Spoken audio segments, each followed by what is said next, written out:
Assalamualaikum warahmatullahi wabarakatuh. Waalaikumsalam warahmatullahi wabarakatuh. Bismillahirrahmanirrahim. Alhamdulillahi rabbil alamin. Wal aqibatu lil muttaqin. Wala udwana illa 'alal zalimin. والصلاة والسلام على أشرف الأنبياء والمرسلين سيدنا ومولانا محمد وعلى آله وأصحابه المجاهدين الطاهرين أما بعد. Saudara-saudara kaum muslimin rahimakumullah. Salah satu kelebihan makhluk bernama manusia, yaitu bahwa Allah subhanahu wa ta'ala menghiasi hidup manusia ini dengan syahwat atau yang lazimnya kita sebut sebagai hawa nafsu. Inilah tenaga yang merupakan daya dorong yang melahirkan dinamika dalam kehidupan manusia, yang menyebabkan terus-menerus terjadinya perkembangan dalam sejarah peradaban dan kehidupan manusia. Hawa nafsu bisa melambungkan seseorang kepada puncak kejayaan, dan hawa nafsu dapat menenggelamkan seseorang ke dasar jurang kehancuran yang paling dalam. Pada surah Ali Imran ayat 14, Allah subhanahu wa ta'ala berfirman, A'udzu billahi minasyaitonir rajim. Zuyyina lin-nasi hubbus syahawati minan nisa'i wal banin wal qanatiril muqantarati minadh dhahabi wal fiddah wal khaylil musawwamati wal an'ami wal harth. Dzalika mata'ul hayatid dunya wallahu indahu husnul ma'ab. Mari kita perhatikan ayat ini lebih dekat lagi.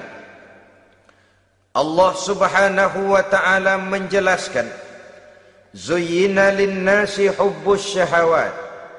Makhluk manusia itu dihiasi dengan hawa nafsu.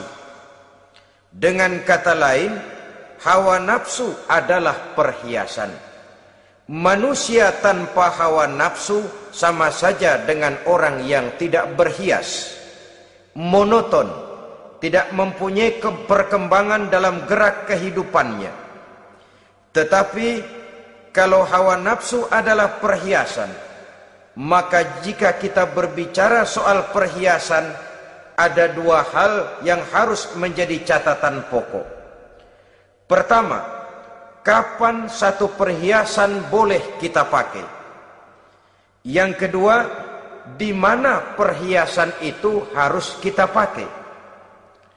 Kalau saudara berdandan rapi, pakai sepatu dengan kaos kaki, celana, jas, pakai dasi segala macam, tapi itu saudara lakukan pada saat saudara akan pergi ke WC, maka saudara sudah memakai perhiasan tidak pada waktu yang tepat. Begitupun sebaliknya, kalau jam tangan saudara pakai di kaki, kopiah saudara pasang di kaki, lalu sepatu naik ke atas jidat, maka saudara memakai perhiasan tidak pada tempatnya yang tepat. Demikian juga sifat yang bernama nafsu. Kapan dia boleh diperturutkan, di mana dia boleh disalurkan, adalah tugas daripada agama untuk mengatur syahwat atau hawa nafsu. Lihatlah kehidupan malaikat. Malaikat makhluk yang diciptakan Allah tanpa hawa nafsu. Maka kehidupan malaikat monoton. Malaikat tidak mempunyai peradaban dan kebudayaan. Malaikat adalah makhluk yang secara instingtif diciptakan untuk berbakti, tidak punya alternatif atau pilihan lain. Saudara lihat, Ada malaikat yang sejak diciptakan diperintahkan untuk sujud, sujud saja sampai sekarang enggak bangun-bangun. Ada malaikat yang sejak diciptakan diperintahkan untuk tasbih, tasbih saja, yang lain tidak. Ada malaikat yang sejak diciptakan diperintahkan mencabut nyawa, nyawa saja urusannya, yang lain tidak. Pekerjaannya monoton, tetapi memang karena tidak ada hawa nafsu, tidak ada kecenderungan malaikat untuk nyeleweng. Belum pernah kita dengar misalnya ada malaikat Jibril korupsi ayat. Ini kelihatannya ayat bagus ini, nggak usah disampaikan kepada bawahan Muhammad, dipakai sendiri saja. Tidak. Kita belum pernah dengar malaikat maut keliru mencabut nyawa orang yang belum waktunya modar. Belum pernah. Malaikat itu ibadun mukramun, la ya'sunallaha fima amarahum wa yaf'aluna ma yu'marun. Maka kehidupan malaikat adalah monoton. Dinamika tidak ada, peradaban dan kebudayaan juga tidak ada. Andai kata bumi dan seluruh isinya diserahkan kepada malaikat untuk mengisinya, barangkali saudara tidak akan pernah kenal jembatan Semanggi, saudara tidak akan pernah kenal Monas, gedung-gedung bertingkat, gedung-gedung pencakar langit. Semua yang menggerakkan itu adalah karena manusia mempunyai hawa nafsu. Nah, kemudian pada kalimat berikutnya Allah memberikan rincian. Apa nafsu kepada apa yang paling menonjol dalam kehidupan manusia itu? Pertama, minan nisa, hawa nafsu kepada perempuan. Ini tentu yang ditujukan laki-laki. Dimanapun saja makhluk bernama laki-laki, kalau dia normal, tidak impoten, mesti suka kepada perempuan. Itu wajar, bin pantas alias normal. Tetapi tadi saya katakan di awal, nafsu kepada perempuan adalah perhiasan. Kapan makainya, di mana makainya, itulah tugas agama memberikan tuntunan dan aturan. Saudara-saudara kaum muslimin rahimakumullah, nafsu kepada wanita dapat mengantarkan seseorang kepada puncak kejayaan, tapi nafsu kepada wanita bisa menenggelamkan seseorang ke jurang kehancuran. Bergantung kepada latar belakang apa yang mendorong timbulnya syahwat tadi.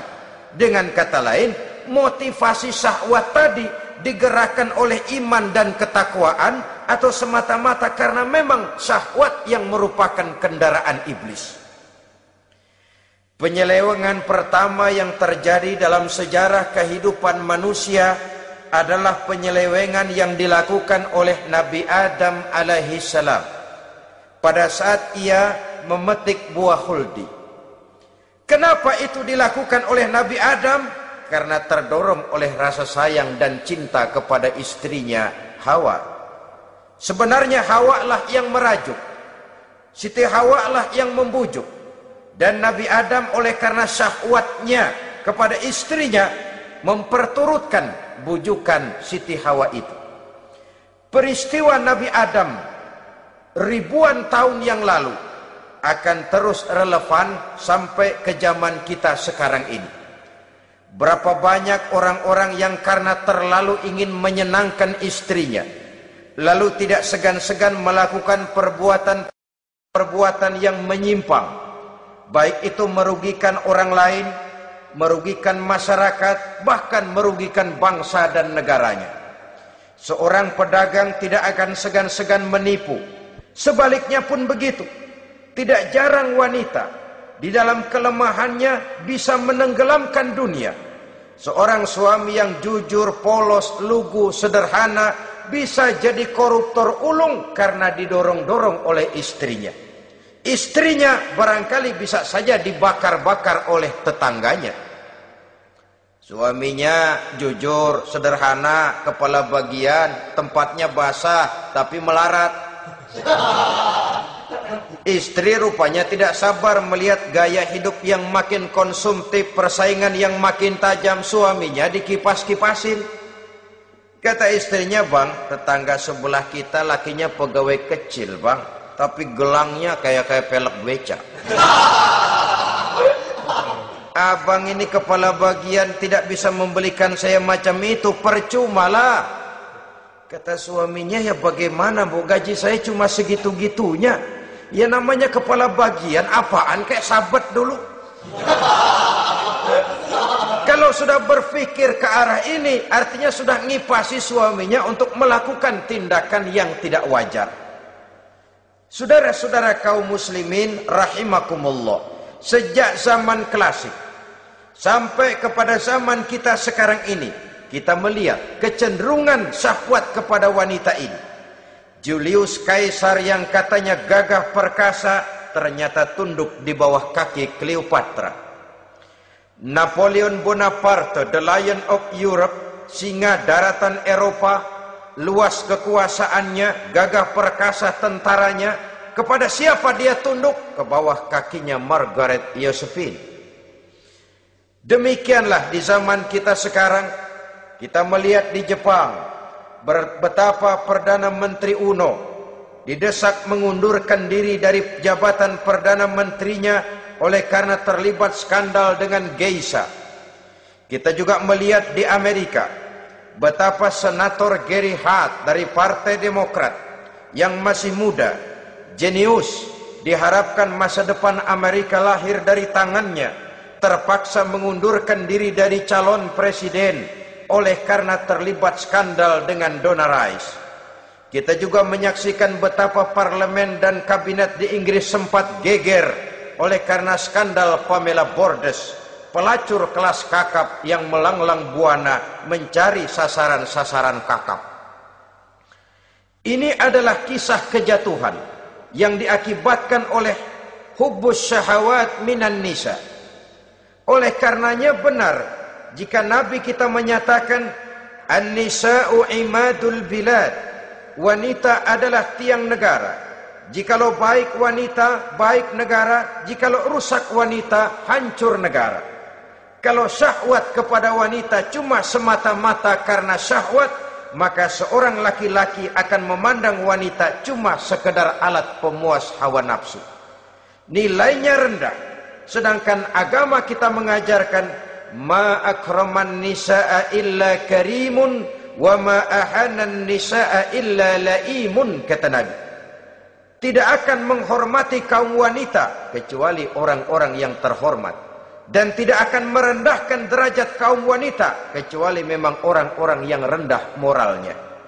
Dengan kata lain, apabila syahwat minan nisa ini dilandasi dengan semangat iman dan ketakwaan, maka kehidupan Rasulullah sallallahu alaihi wasallam sungguh menjadi figur dan contoh dalam kehidupan kita.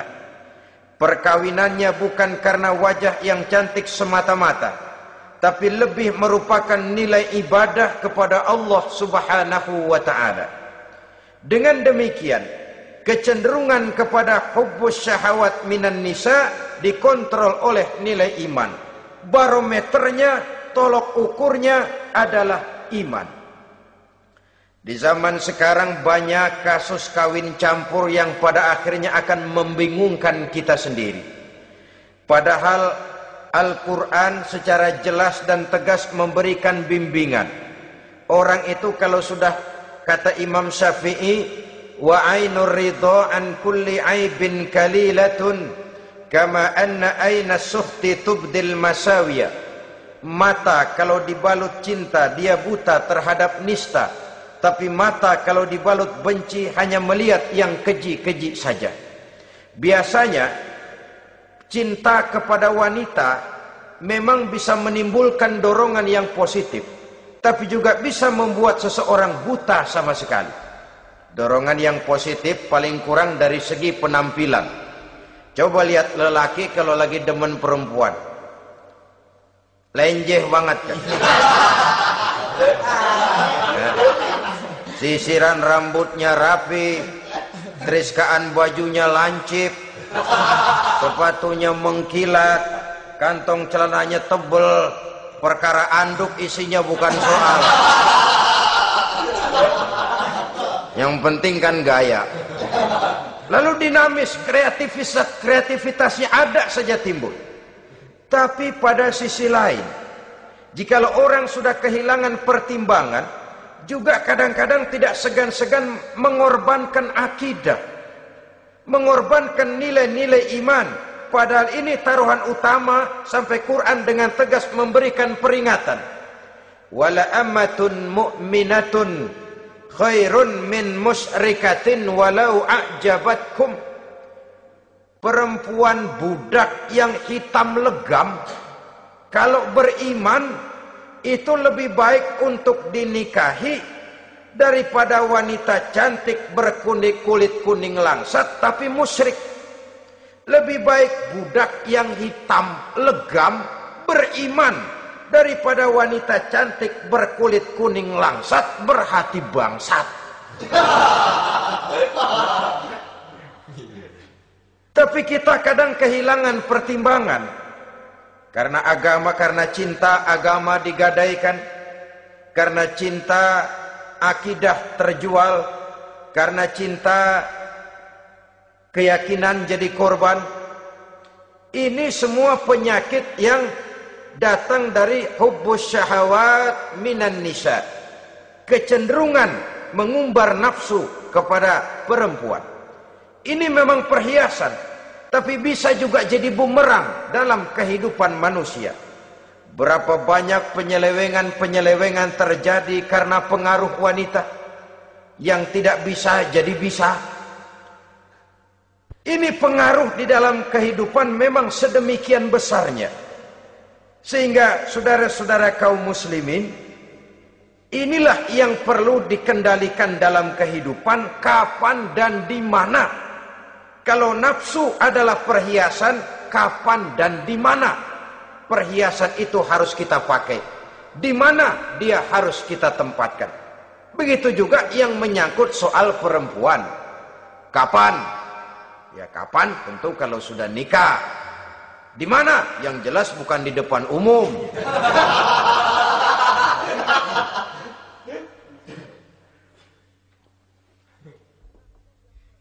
Ini nafsu yang pertama, minan nisa. Yang kedua, wal banin. Dihiasi juga manusia dengan kecintaan kepada banin. Makna banin di sini al aulad, anak-anak laki. Kenapa disebut banin, anak-anak laki? Karena pertama, sering anak laki itu lebih jadi kebanggaan buat orang tuanya ketimbang anak perempuan. Sebabnya apa? Pertama, faktor nasab. Silsilah lebih kuat kepada laki-laki ketimbang perempuan. Yang kedua, faktor cita-cita. Orang tua kalau punya anak laki-laki, cita-citanya panjang. Nak, kau nanti jadi dokter ya. Nak, jadi insinyur ya. Nak, jadi pilot ya. Nak, jadi pengusaha ya. Nak, jadi presiden ya. Tapi kalau dia punya anak perempuan, paling, ya nak, mudah-mudahan nanti kamu dapat jodoh orang baik nak. Dapat jodoh orang soleh. Saudara-saudara, yang ketiga, anak perempuan itu kalau sudah berkeluarga biasanya pindah kepada lingkungan keluarga lain. Sehingga orang berkata, punya anak perempuan banyak sebenarnya seperti agen. Artinya ada yang mau bawa, kan begitu. Ada yang minta, ambil. Ada yang berminat, buntel. Paling dia nengokin orang tuanya ya lebaran. Ya syukur kalau sebulan sekali atau seminggu sekali. Tapi minimnya kan lebaran. Dengan demikian dari garis nasab ini lebih kuat al-banin ketimbang al-banat. Manusia dihiasi dengan kecintaan kepada anak-anak. Sering karena terlalu cinta kepada anak, kita menjerumuskan anak. Terlalu sayang kepada anak, segala maunya kita perturutkan tanpa kendali dan kendala. Akhirnya sifat yang demikian itu malah mendorong anak untuk manja, tidak percaya kepada kemampuan yang dimilikinya, selalu mengandalkan kepada kebesaran, kemampuan daripada orang-orang yang dibanggakannya itu, dan dalam kondisi demikian kedewasaan dan tanggung jawabnya akan lambat berkembang. Maka Allah Subhanahu wa taala memperingatkan bahwa harta dan anak bisa menjadi fitnah. Dalam ayat lain Allah juga memperingatkan, ya ayyuhalladzina amanu la tulhikum amwalukum wa auladukum an dzikrillah. Wahai orang-orang yang beriman, jangan sampai hartamu dan anak-anakmu memalingkan kamu daripada mengingat Allah. Jangan sampai kesibukanmu kepada anak dan harta benda menyebabkan kamu sampai lupa mengingat Allah Subhanahu wa taala. Berapa banyak manusia yang tenggelam dengan melupakan Allah, jauh dari agama, jauh dari tuntunan syariat, oleh karena disibukkan oleh persoalan anak dan persoalan harta benda. Maka satu-satunya jalan, jikalau kita tidak ingin anak kita sampai memalingkan kita daripada mengingat Allah, nilai-nilai keimanan harus ditanamkan kepada mereka sedini mungkin. Dengan bekal ini, maka mereka, anak-anak kita, insya Allah tidak akan membuat kita orang-orang tua ini berpaling daripada mengingat Allah, berpaling daripada kehidupan beragama. Memang karena anaklah kita orang tua peras keringat banting tulang, pergi pagi pulang sore cari nafkah. Karena anaklah kita orang tua, kepala jadi kaki, kaki jadi kepala. Asal mereka bisa menikmati hari depan yang lebih baik dari yang kita nikmati sekarang ini. Tapi berapa banyak juga orang-orang tua yang tidak sadar akan amanah berupa anak ini. Mereka lalai, mereka bersikap masa bodoh, padahal tidak akan ada yang tidak dipertanggungjawabkan di hadapan Allah Subhanahu wa taala. Orang tua bisa mendapat pensiunan pahala kalau anaknya tumbuh menjadi anak yang soleh. Tetapi orang tua pun bisa saja masuk neraka karena anaknya menjadi anak yang kurang ajar dan orang tuanya sama sekali tidak pernah memberikan pendidikan yang sebagaimana mestinya. Saudara-saudara kaum muslimin rahimakumullah, kita tentu berharap memperoleh pensiunan pahala dan bukan mendapat tambahan dosa dari kekurang ajaran anak-anak kita akibat kita sebagai orang tuanya tidak pernah mau mendidik mereka. Dalam hadis ada diriwayatkan, ada anak kurang ajar, sembahyang tidak, puasa ibadah tidak, kenal Allah tidak, beriman pun tidak, dosa kelewat banyak, kejahatan berkarat. Di akhirat nanti disidang dia, ditanya, kamu kenal siapa Tuhanmu? Tidak. Kamu tahu siapa nabimu? Tidak. Kitab sucimu apa? Tidak tahu. Kiblatmu di mana? Tidak ada. Kamu sholat? Tidak pernah. Kamu puasa? Tidak pernah. Wah, kalau begitu kamu rusak sekali, kamu neraka. Anak ini mengajukan protes. Saya menuntut keadilan. Benar saya tidak kenal siapa Tuhan saya. Saya tidak tahu apa kitab suci saya. Saya tidak pernah mendirikan sholat, tidak pernah melaksanakan puasa. Pendeknya tidak ibadah dan tidak iman. Tapi semua itu terjadi, sebab-sebabnya tidak lain karena orang tua saya tidak pernah mendidik dan mengajarkan saya. Orang tua saya tidak pernah mengarahkan saya ke jalan itu. Sampailah saya seperti keadaan yang sekarang ini. Orang tua saya enak-enakan ngaji, saya teler diantepin aja. Orang tua saya memegang kitab, saya megang botol. Dia tahu, dia diam saja. Dia tahu dan dia tidak memberikan peringatan. Karena orang tua saya lah, maka saya jadi seperti sekarang ini. Kalau saya harus masuk ke dalam neraka, Saya menuntut keadilan agar orang tua saya juga ikut bersama saya gabung ke dalam neraka. Orang tuanya yang baik-baik dipanggil. Sudah mau berangkat ke surga nih orang tua, dipanggil. "Ntar dulu mas, ini dulu." "Mau kemana? Gancang banget." "Surga pak." "Nanti dulu, urusan belum beres." "Ini benar anakmu ini?" Dilihat anaknya. Iya anak saya ini. "Waktu di dunia nggak pernah diajarin ngaji?" "Nggak pernah." "Sampai dia nggak kenal Tuhannya, nggak kenal nabinya, nggak kenal kiblatnya, nggak kenal kitabnya?" "Iya." "Dia sembahyang, kamu dia nggak sholat, kamu diemin aja?" "Iya kali." "Kenapa pakai kali? Yang benar ngomong."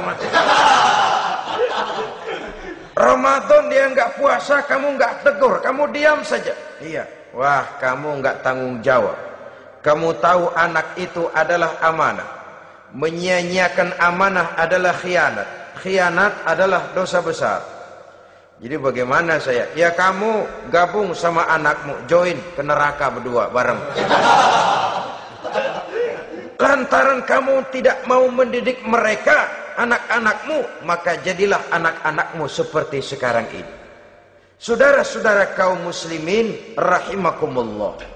Sebaliknya, jikalau anak-anak kita yang kita cintai ini, yang merupakan buah hati belahan jantung, tumbuh dan berkembang menjadi anak-anak yang soleh, yang bermanfaat bagi masyarakatnya, bagi agama, bangsa dan negaranya, kita orang tuanya bolehlah tentram menerima pensiunan pahala. Menerima pensiunan pahala dari kesolehan anak yang ditinggalkannya. Alangkah nikmatnya mendapat pensiunan pahala. Terbaring kita di bawah pohon kemboja, nilai kebaikan kita dikenal orang, nama kita akan tetap hidup. Oleh karena kita meninggalkan anak-anak yang tumbuh menjadi generasi yang soleh, bukan anak yang salah. Oleh karenanya, kecintaan kepada anak jangan sampai membuat kita lalai dari mengarahkan mereka kepada kehidupan beragama. Di zaman sekarang ini, kecenderungan kita mengarahkan anak pun sudah kepada kecenderungan yang berbau materialistis. Maka yang ramai bagaimana anak bisa mengejar program MBA, Master of Business Administration, supaya keluar bisa jadi manajer. Bagaimana anak lalu kursus komputer, supaya keluar menjadi tenaga yang canggih di bidang komputer. Ya, kalau dia perempuan cantik, bagaimana dia bisa masuk Akademi Sekretaris and Management, supaya bisa jadi sekretaris. Atau bagaimana dia bisa masuk sekolah nyanyi, supaya nanti jadi penyanyi dengan tarik suara, uang lalu mengalir ke dalam kocek jutaan nilainya. Maka yang ramai pun hal-hal yang semacam itu. Dalam pada itu, pengajian, kursus-kursus keagamaan, study club yang membicarakan masalah-masalah agama, ramainya kadang-kadang kalau bulan Ramadan, dianggap training center. Ya lumayan, daripada tidak sama sekali mah lumayan. Tapi dengan demikian ini kan merupakan bagian terpokok dari kehidupan manusia. Alangkah idealnya jika dia mengantongi gelar MBA, Master of Business Administration, tapi punya nilai iman yang tangguh, ahli komputer, tapi punya keyakinan beragama yang mantap. Saudara-saudara kaum muslimin rahimakumullah, kecintaan kepada anak-anak sering mendorong seseorang untuk menimbulkan sifat nepotisme. Segalanya serba garis keturunan. Sejak ia jalur birokrasi sampai ke dalam kehidupan sehari-hari, nepotisme ini bisa terlihat. Orang kehilangan kondisi objektivitasnya. Mampu atau tidak, soal lain. Bidangnya atau tidak, bukan soal. Yang penting masih ada hubungan keturunan. maka timbullah tumpang tindih untuk sesuatu pekerjaan yang tidak sesuai dengan kemampuan dan keahliannya. Di desa-desa kita melihat masjid, ketua masjid bapaknya, bendahara anaknya, sekretaris mantunya, Bilal besannya, kul beduk engkongnya. Pokoknya asal masih ada garis keturunan masuk, tidak minggir. Ini pada akhirnya kurang menciptakan pemerataan kesempatan. Iyalah kalau profesinya, tapi kan jarang yang demikian itu. Kita boleh cinta kepada anak-anak kita, tapi jangan lalu mempergunakan posisi yang kebetulan kita gunakan untuk menempatkan anak-anak kita lebih dari kemampuan yang mereka miliki. Nepotisme yang lahir. Sehingga ini bukan saja tidak mendidik, tapi mengakibatkan terjadinya tumpang tindih. Tidak lagi berprinsip the right man on the right job, bahwa orang harus ditempatkan sesuai dengan keahliannya, tapi kita sudah berpikir subjektif. Ahli atau tidak ahli, asal masih berbau keturunan, ayo silahkan. Nepotisme yang akan lahir. Oleh karenanya, mencintai anak adalah sesuatu yang merupakan perhiasan di dalam kehidupan. Wajar, tetapi harus kita menempatkannya sesuai dengan semestinya. Ini yang kedua. Yang ketiga, nafsu yang menghiasi hidup manusia itu adalah nafsu kepada wal qanatiril muqantarati minadz zahabi wal fiddah. Al-qantarah ay al-malul katsir. Kecintaan, kesenangan, nafsu kepada harta benda yang banyak daripada emas dan perak. Ini tentu sesuai dengan situasi dan kondisi. Kecintaan untuk mengumpulkan harta benda yang sebanyak-banyaknya, baik itu berupa emas, baik itu berupa perak. Ini cuma penyebutan beberapa jenis dari kecenderungan manusia kepada harta benda. Bukankah sering dikatakan orang bahwa manusia di dalam berhadapan dengan harta itu seperti meminum air laut. Makin diminum, makin kering tenggorokan, makin haus kita dibuatnya. Apabila watak ini kita perturutkan, maka manusia tidak akan pernah kenal puas, tidak akan pernah kenal cukup. Nabi kita memberikan peringatan. Lau anna libni Adam wadiyani min zahabin labtagha lahu mathalisan wa la yamla'u jawfa ibni Adam illa turab. Andai kata manusia mempunyai dua buah ladang yang seluruhnya berisi emas, akan puaskah manusia? Tidak. Mereka akan cari ladang emas yang ketiga. Wala yamla'u jawfa ibni Adam illa turab. Sungguh mulut manusia ini tidak akan pernah penuh terisi kecuali kalau sudah disumpal dengan tanah. Artinya kalau sudah dia dipendam di liang lahat baru cukup. Tetapi sepanjang dia masih bergerak, masih hidup dan bernyawa, masih bisa berusaha dan berbuat, dia tidak akan pernah mengenal puas. Ini akan mendorong manusia terjebak kepada menghalalkan segala cara untuk mencapai tujuan. Yang penting kaya, kan begitu. Dan cepat.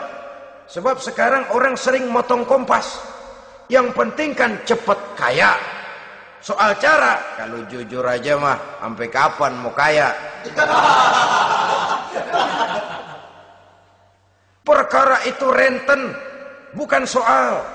Perkara itu judi, tidak jadi masalah. Perkara itu korupsi menyangkut hak orang banyak, bukan soal. Yang penting cepat kaya.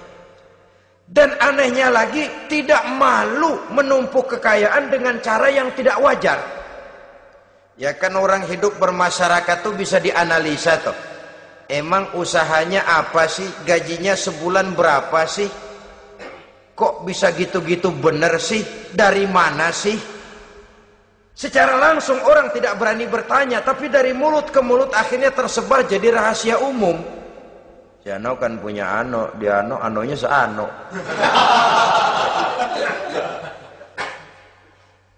Ini bisa jadi bahan pertanyaan dalam kehidupan, akhirnya jadi gunjingan. Orang sudah tidak terlalu peduli dari mana kekayaan itu diperoleh, yang penting kaya.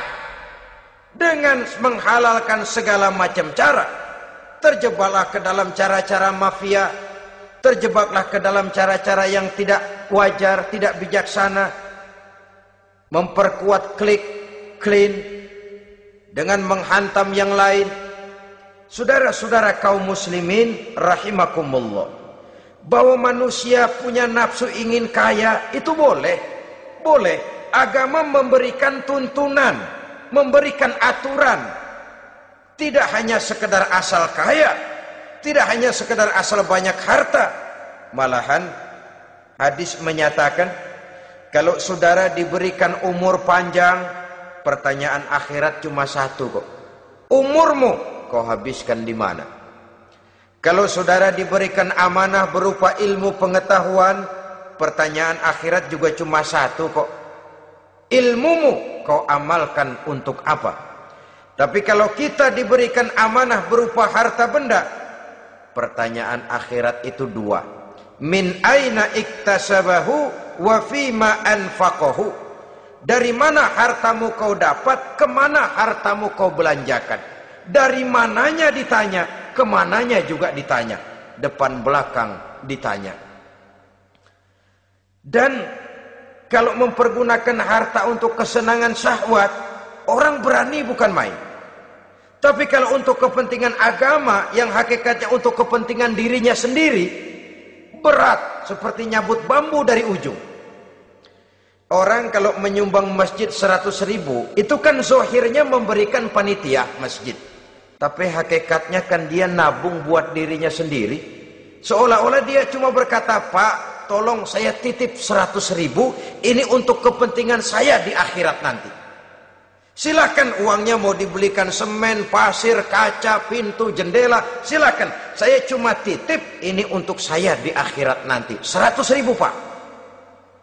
Zohirnya dia memberikan kepada panitia masjid, madrasah, pesantren, yatim piatu. Hakikatnya dia nabung buat dirinya sendiri di akhirat. Malah tabungan ini bukan SDSB namanya, SDBS. Sumbangan dana berhadiah surga, itu SDBS namanya. Sekarang orang mengejar SDSB, lalu berat mengejar SDBS, sumbangan dana yang berhadiah surga langsung dari Allah Subhanahu wa ta'ala. Coba kalau dia main golf, sewa lapangan golf itu 400-500 ribu sebulan, paling 4-5 kali main. Beli stick golfnya saja sampai jutaan.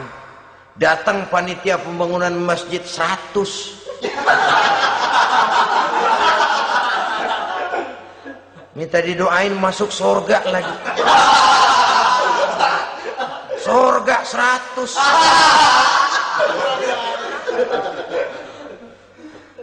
Saudara-saudara kaum muslimin rahimakumullah, kecintaan kepada harta benda yang banyak, baik berupa emas, berupa perak, mendorong orang untuk berlomba-lomba yang Allah peringatkan dalam Al-Quran, alhaakumut takatsur hatta zurtumul maqabir.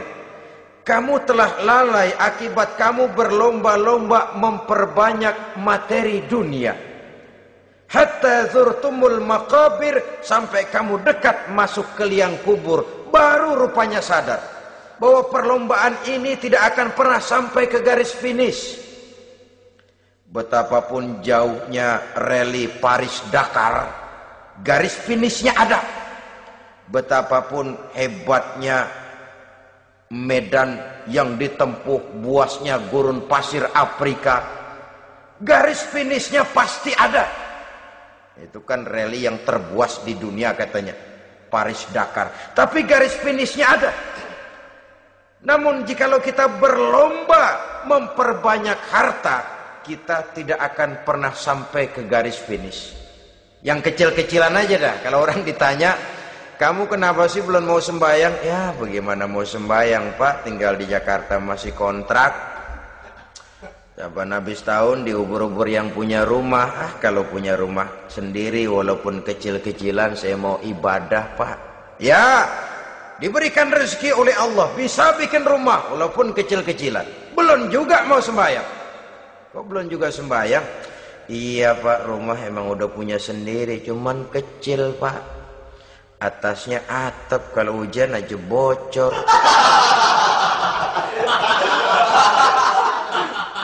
Kalau bisa bikin rumah yang permanen Pak, tenang, saya ibadah, sembahyang saya rajin. Iyalah, diberikan rezeki bisa bikin rumah permanen. Bagus rumahnya. Lain lagi. Iya, rumah sudah permanen, tembok, ubin, cuman isinya belum ada Pak, perabotannya. Duh. Kalau punya peralatan rumah tangga yang memadai, tenang, saya ibadah. Diberikan juga rezeki bisa beli perabotan rumah tangga yang lumayan. Di atas tegelnya sudah pakai karpet, mebelnya spaghetti, tempat tidurnya alga spring bed dan lo-pilo, ada kulkas, ada TV, di sebelah TV ada kunci mobil. Kuncinya mobilnya.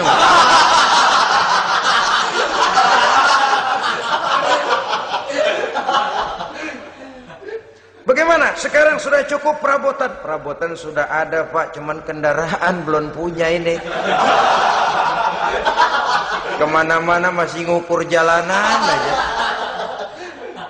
Kalau punya kendaraan enak, kemana-mana cepet Pak, mau ke masjid juga getap dah, rajin. Diberikan rezeki bisa beli kendaraan. Lain lagi nanti, sudah punya sepeda pengen punya motor kepengen punya mobil kepengen punya pesawat terbang pengen punya kapal induk, sudah punya kebun pengen beli sawah, sudah punya sawah pengen punya gunung, sudah punya gunung laut diborong. Perlombaan materi tidak akan pernah membawa kita ke garis finish.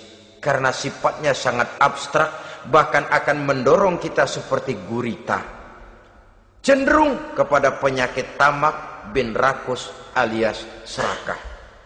Dengan demikian saudara-saudara, bahwa kecintaan kepada harta merupakan nafsu, dan nafsu itu adalah perhiasan, dia bisa menjadi daya dorong positif. Kalau dalam upaya memperoleh harta itu kita tidak akan keluar dari tujuan keridhaan Allah. Saya cari nafkah, tapi yang Allah ridho. Saya ingin kaya, tapi dengan cara yang Allah ridho. Ini kunci yang akan menyelamatkan kita manusia dari perangkap menghalalkan segala cara. Ini yang ketiga. Yang keempat, dihiasi manusia itu dengan nafsu kepada wal khailil musawwamah, kuda yang bagus, kendaraan yang bagus, kuda yang terpelihara. Al musawwamah ada yang mentafsirkan ar-ra'iyah. Ar-ra'iyah itu yang digembalai. Binatang ternak, kuda yang digembalai atau kuda yang diikat.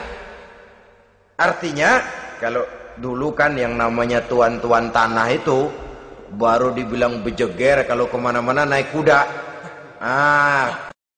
Jet set zaman dulu itu udah kelompok jet set, itu kendaraan. Kalau sekarang baby benda, dulu mah kuda band.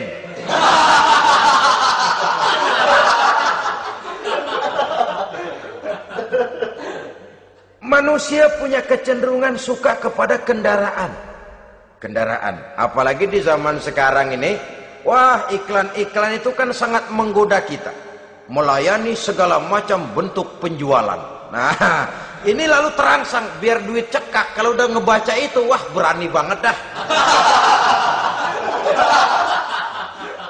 Tahu duit nggak mungkin cukup, tapi begitu baca melayani segala macam bentuk penjualan dengan fasilitas ringan. Nah, jadi dah. Jadi juga punya mobil, jadi dah. Perkara utang itu bakal nyekek leher, bukan soal. Kasihan saudara-saudara kita di daerah-daerah yang terjebak kepada iklan-iklan merangsang yang akhirnya di luar kemampuan. Sehingga terjebak pada saat dia harus mengembalikan kredit, dia tidak mampu, barang disita, uang hangus, nyengir deh. Bekipas sembari tahlil. Habis arang besi binasa. Bahwa kita menginginkan kendaraan yang serba baik, silahkan. Tiap akhir tahun ganti merek, keluar yang baru, ganti lagi. Itu kalau orang yang mampu. Buat kita yang tidak mampu, kenapa tidak bersyukur melihat yang lebih rendah di bawah kita? Alhamdulillah kita punya mobil, tangga kita cuma punya motor.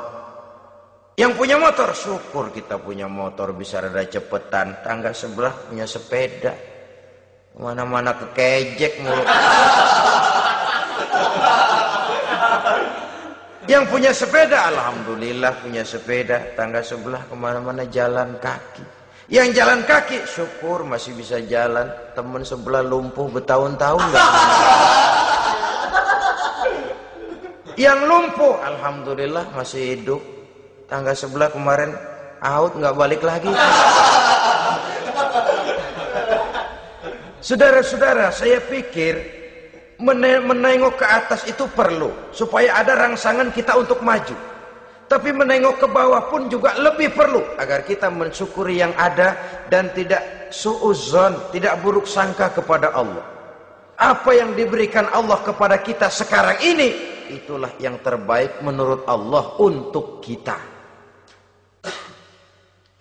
Saudara-saudara kaum muslimin rahimakumullah. Dahulu ada seorang pemuda, matanya buta. Dia mengeluh, ya Allah, kenapa saya dilahirkan dalam keadaan buta? Apa dosa saya? Apa salah saya? Andai kata saya tidak buta, saya melihat keindahan alam ini, saya lebih akan bersyukur kepadamu ya Allah. Nah sudah, dia berburuk sangka kepada Allah. Satu hari, ini Raja Baduy di pedalaman mengerahkan tentaranya menculik anak-anak muda. Ini Raja Baduy ini kanibal, artinya suka makan daging manusia. Anak-anak muda ini diculik. Yang masih muda-muda ya, kalau kambing muda itu kan di sop rada sedap. Rupanya ini Raja kanibal ini begitu. Anak-anak muda termasuk ya pemuda yang buta tadi itu kena culik. Ya sudah diculik, rawatlah di istana raja ini, diberikan pakaian bagus, dikasih makan serba enak. Sebab apa? Supaya badannya gemuk. Setelah gemuk nanti dipotong di sop legit. Udah, kerjanya cuma makan tidur, fasilitas nikmat, tidur enak.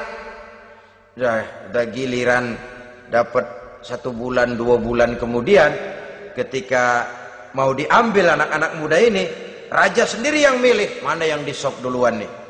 Sampai giliran anak muda yang buta ini, raja geleng kepala. Yang begini mah buta, dagingnya nggak enak.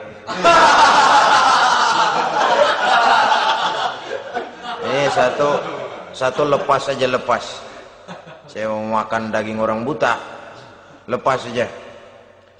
Pulang ini anak muda, batinnya bersyukur, sujud syukur, ya Allah, katanya untung saya buta. Coba kalau saya nggak buta udah habis saya disop. 2 bulan yang lalu dia mengeluh, ya Allah, kenapa saya dilahirkan dalam keadaan buta? Sekarang dalam pulang ke rumah, perjalanan menuju ke rumah, dia berkata, alhamdulillah, andai kata saya tidak buta, habis badan saya disop oleh raja yang kanibal tadi itu. Saudara-saudara kaum muslimin rahimakumullah. Jadi dengan demikian pola hidup yang konsumtif sesungguhnya sangat tidak mendidik apabila dilatar belakangi oleh kemampuan yang tidak menunjang. Dengan demikian setidaknya mendidik orang untuk berkhayal. Anak-anak muda sama merek mobil ngerti banget dah, punya kagak? Ini BMW model terakhir nih, Nih, kemarin gue ngeliat di sana gue megang rame banget.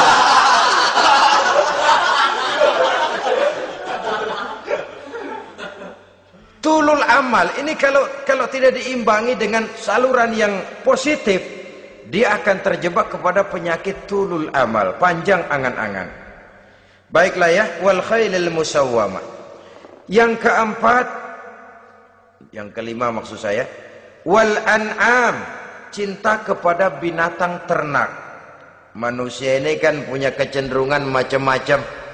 Setelah rumahnya bagus, hartanya banyak, kendaraannya cukup, ingin beternak. Jadilah peternak. Ini kecenderungan manusia, wajar saja sepanjang didapat dan dilakukan dengan cara-cara yang wajar. Wal hars, dan tumbuh-tumbuhan, bertani, bersawah, berladang, itu merupakan kecenderungan daripada manusia. Keseluruhan itu kata Allah, kecintaan kepada wanita, kepada anak, kepada harta benda, kepada kendaraan, kepada binatang ternak, kepada tumbuh-tumbuhan, zalika, semua itu mata'ul hayatid dunya, merupakan kesenangan hidup dunia. Berapa lama kesenangan hidup dunia? Sebentar, seumur manusia. Seumur manusia. Bahkan kadang-kadang pada saat dia masih hidup pun orang tidak sepenuhnya sempat menikmati kesenangan hidup dunia. Apabila ajal datang, selesailah kehidupan dunia sampai di situ. Orang-orang kafir, buat mereka surganya di dunia ini. Bila kehidupan di dunia selesai, selesailah sudah surganya sampai di situ. Kesemua itu, janji kata Allah, merupakan kesenangan daripada kehidupan di dunia. Wallahu indahu husnul ma'ab, dan Allah mempunyai tempat kembali yang sangat baik. Nah, setelah Allah menjelaskan semua itu, pada ayat yang ke-15 Allah memberikan jalan keluarnya. Memperturutkan nafsu kepada wanita, anak-anak, harta benda, kendaraan, binatang ternak. Bijaksanakah itu? Dalam ayat ke-15 surah Ali Imran ini, Allah memberikan penjelasan tuntas. Qul a'unabbi'ukum bi khairim min zalikum. Katakan kepada mereka Muhammad, maukah kamu aku beri kabar yang lebih baik dari semua itu? Lebih baik daripada kesenanganmu kepada wanita, kepada anak-anak, kepada harta benda, kepada kendaraan dan sebagainya. Mau kamu aku beritahu yang lebih baik daripada semua itu? Jawaban tentu mau. Kalimatnya bukan ukhbirukum, a'unabbi'ukum. An-naba itu berita yang besar. Lain dengan al-khabar, itu berita biasa saja. An-naba, sehingga pembawa berita disebut nabi. Dari naba yanbi, pembawa berita yang benar. A'unabbi'ukum, maukah aku tunjukkan kepada satu berita yang benar-benar besar dan benar-benar lebih baik dari yang semua disebutkan tadi. Apa jalan keluarnya? Lillazina taqaw 'inda rabbihim jannatun tajri min tahtihal anhar. Bagi orang-orang yang bertakwa kepada Allah, mereka akan mendapatkan surga yang di bawahnya mengalir sungai. Khalidina fiha, mereka akan kekal di dalamnya. Wa azwajun mutahharah, dan mereka mendapat istri-istri yang suci. Waridwanum minallah, dan keridhaan daripada Allah subhanahu wa ta'ala.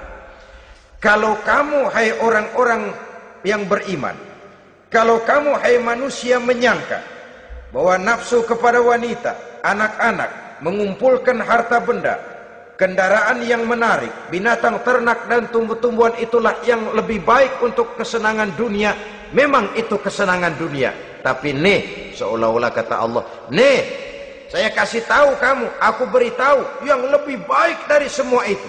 Apa? Takwa kepada Allah. Kecintaan kepada wanita. Kalau takwa dasarnya, orang nggak amburadul, nggak semrawut, nggak pokoknya gue asal perempuan dan membuat terus. Tapi punya kaidah, punya norma. Demikian juga kepada anak-anaknya. Demikian juga kepada harta benda. Pokoknya asal harta, mau halal mau haram, tekuk terus sudah. Semuanya dilandasi oleh taqau, lillazina taqau, oleh ketakwaan kepada Allah. Nah, ketakwaan ini akan menghasilkan apa? Inda rabbihim jannatun tajri min tahtihal anhar. Melahirkan, menghasilkan surga yang di bawahnya mengalir sungai-sungai. Saudara-saudara kaum muslimin rahimakumullah, jika kita menyangka bahwa wanita bisa memberikan kesenangan, iya, kesenangan dunia. Jika kita menyangka bahwa harta benda bisa memberikan kesenangan, iya, kesenangan dunia. Jika kita menyangka bahwa kendaraan bisa memberikan kesenangan, iya, kesenangan dunia. Tapi kita tidak cuma ingin itu, kita ingin itu semua juga bisa membawa kesenangan akhirat. Caranya landasi dengan takwa. Kesenangan kepada wanita didasari dengan takwa. Maka jangan jadikan wanita cuma sekedar alat pemuas hawa nafsu. Kesenangan kepada anak-anak dilandasi dengan takwa. Maka anak-anak diarahkan kepada jalan yang diridhoi Allah. Kesenangan kepada kendaraan dilandasi dengan takwa.